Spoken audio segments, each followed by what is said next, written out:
Hi, many of my viewers were asking me about what bicycle and what gear I use, so today's video is about just that.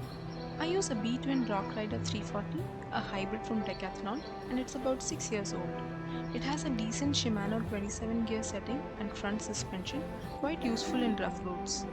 You really don't need a fancy expensive bike, just get something that's comfortable and affordable.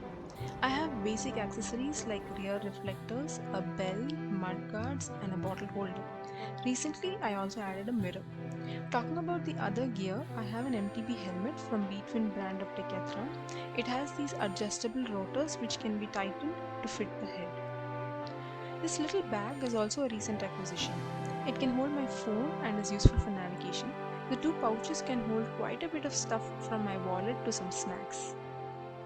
Somewhere along the way, I got this inexpensive multi tool from Decathlon. It has a host of Allen keys and driver heads, which should be more than enough for most simple repair.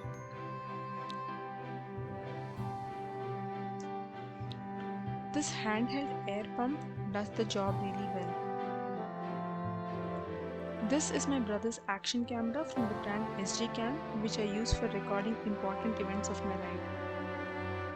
Next up is a simple water bottle. This fancy cover that you see is just an old sock. And finally, these eye protectors. They have helped me enormously from dust and insects. That's all I have for today. Thank you for watching.